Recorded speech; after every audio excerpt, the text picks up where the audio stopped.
Next on stage we have Dr. Goran Milovanović, lead data scientist at Smartocto. With a PhD in psychology and over 20 years of experience in quantitative analytics and mathematical modeling, Dr. Milovanović is a true expert in the field. He has made significant contributions to decision theory, categorization, and causality, solidifying his reputation as a thought leader. Dr. Milovanović has provided full-stack data science and analytics services for Wikidata, the world's most complex open knowledge base. At Smartocto, he leads machine learning projects for predictive analytics in digital media. By training machines to forecast content performance, he empowers organizations to make data-driven decisions and stay ahead in the dynamic digital landscape. Goran also runs Data Collective, a data science and engineering consultancy firm based in Belgrade. Welcome.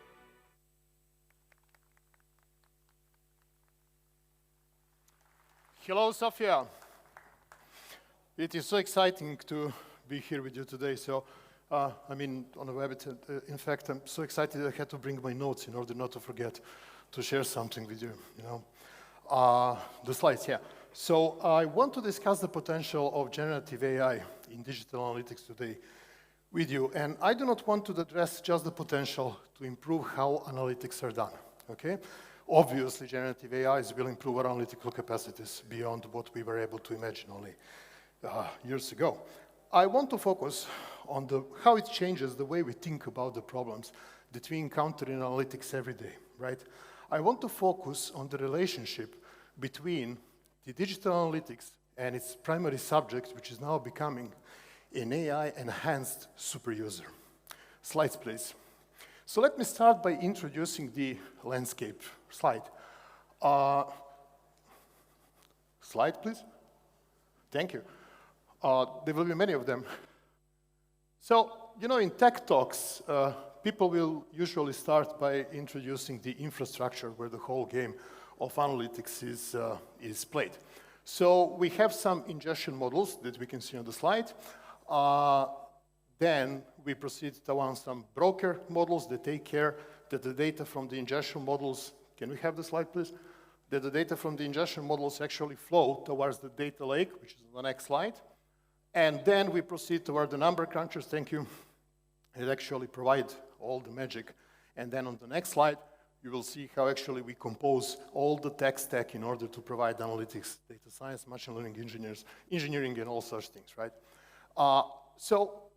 These orange ingestion units, they are the measurement points that actually where you register all the clicks, all the text, all the user behavior that actually you want to study. On the next slide, we can see something that is more often than not forgotten in such talks, right? People do not mention that. And that is the very complex ecosystem, the environment, right? There live customers, consumers, users, your competition, and that is what you want to study. That is why the whole machinery exists. On the next slide, we can see that some of the players in the ecosystem we can see in greater detail, unlike some other players which are on the next slide, and they are given in a lesser resolution. On the next slide, thank you. Okay, so what we do essentially in digital analytics has become an endless game in which we strive, next slide please, in which we strive to figure out how to increase the resolution by which we can actually observe these happenings in the ecosystem, measure, and then learn how to understand and control markets and understand what's happening there and hopefully predict things. At this point, we are now witnessing a moment where a new and a highly disruptive creature is diving into the ecosystem. And that disruptive creature is actually generative AI. And on the next slide is the moment to ask ourselves, how is it going to change the whole landscape, right? So we had some ways of thinking about how do we do analytics, machine learning in order to provide prediction, insights, digital market research, and similar. And now things are going to change, and I think they're going to change in a big way. So, the next slide, please. The first thing that comes to my mind when I think about the effects of the generative AI in the whole ecosystem, encompassing both the analytics, machinery science and engineering and the ecosystem on the other side, is that this data narrative is somehow exhausted. I'm sure that you realize that in the previous 2 decades or so, everything was, data this and data that and data strategies and data things, etc. But it's not about the fuel anymore. It's not about the oil, as they say for data, the new oil, the new gold, all these metaphors. Now it's about the engine, right?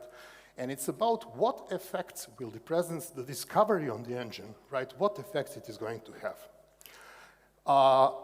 Next slide, please. So, just to show you how the bar has risen in digital analytics these days. Being able to provide 4 metrics of various sorts, for example, your reach, your exposure, measurements of user engagement and similar, that is not going to suffice tomorrow. It's not even enough today. To take an extreme example, this model is something that my team and I at Smartocto are now working on. That's the user needs model. It's a conceptual model that actually drives the contemporary audience-driven journalism, okay? Digital publishers use it in order to be able to functionally categorize types of news articles by looking at what user needs, what audience needs need to be satisfied by them. Next slide, please. In order to be able to automatically tag user needs from plain text of news articles, right? You really have to go far beyond what classic natural language processing can give you, right? We tried everything. You need to understand the intention of the auditor. You need to understand the editorial strategy. And you need to be able at least to hypothesize about the potential perception of a piece of news on behalf of the audience, right? None of that information is apparent in the text that you're analyzing, okay? And of course, we are now using generative AIs to solve this problem, and for the first time, we are almost on the brink of a solution. Next slide, please. So, just to repeat something that I mentioned in the beginning. So, as I told you, I don't want to focus on that, how digital analytics are going to get better by, empowered by using generative AIs. I want to tell you a different story today. So I think that the data narrative is going to be surpassed by the intelligence narrative. Next slide. So, next slide. Thank you. This game with slides is funny. Okay. So, you know what this is? Okay, beyond being a hallucination by Mid-Journey, right? Because, the nails are on the other side of the palm, right? They don't stand like this. But I really liked it. It looked like a surrealist drawing of a human hand. It represents the opposition of the thumb, your first technology.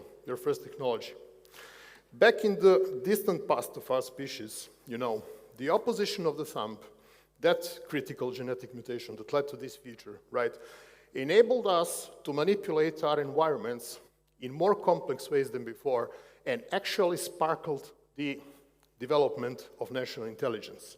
Next slide. So nowadays, funny enough, similar sensory motor behaviors are data, clicks, and typing that we use to feed this new external form of intelligence. Next slide. So next slide. So these generative AIs that we have nowadays, actually, so, they are sometimes brilliant. Sometimes they struggle to deliver a solution, okay? But slowly, they're getting better and better and will get better and better very soon. So, next slide, please. The end of the data narrative, the fact that the data narrative is exhausted and that as of nowadays we need to investigate a more complex situation, does not mean that data analysts, data scientists, machine learning engineers, etc., will not stay with us. All of them will stay with us. They will remain exactly where you find them now in the processes. The thing is that they will have to operate in a rapidly changing environment, which now includes some things that simply were not there just yesterday. Next slide, please. So how is the environment getting more and more complicated? There is a simple process, next slide, called the loop. I call it the loop, Begin by understanding one thing. You know, any design imposes a set of constraints, right? Design a new application, invent a new programming language, write new software, right? You're designing a system, and from the way you have designed the system, you have constrained how the system can be used, which is related to the problem of measurement, right? Because the nature of your metrics, the nature of your insights, whatever you do, is already implicit in the design. Next slide. But this thing, the generative AI design, it's different. It is not like any other design. It works in a loop that goes into both directions, linking human to natural intelligence, human production to generative AI production. Next slide. So it begins from gaining knowledge from, you know, millions and millions of individuals that have produced, in case of large language models, for example, that have actually produced the text that we feed into the brilliant designs of deep neural networks that actually represent the generative AI. So it begins to reflect our knowledge in the process. And then, next slide, please. And then there happens something that nobody seems to be focused on very much these days, out of all excitement of what is happening, but something very important. When generative AIs abstract away the knowledge of humanity, right? When you start using them, there is a very interesting thing that you need to take into your consideration to understand the changes in the ecosystem.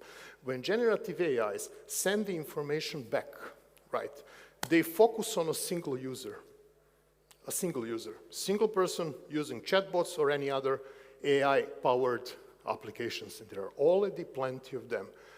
In GitHub Copilot, out from a recent interview with their CEO, I know this information, 42% of code in GitHub Copilot was auto-completed by generative AIs, okay? Next slide. So what is the crucial change in the environment is that everyone is a super user now, right? As the next slide explains, that's the reason why the intelligence narrative is all about understanding the data generating process. Actually, what happens when you measure the environment, when you measure user behavior, what they do, when you observe a competition, etc., the change is implicit in the process, in the loop that connects us with generative AIs, because now everyone is flying with a, you know, super capable wingman, right? Next slide. So if this was your user or customer segmentation or the analysis of your competition only yesterday, next slide, do not be surprised if something like this happens only tomorrow. If you do not look into the roots of the process of how actually it is changing, not what you can do as an analyst who is now empowered with these technologies, but what users do with that technology to send you the data that you want to analyze, you won't be able to understand the process, you won't be able to learn the market, you will not be able to control it. Thank you very much.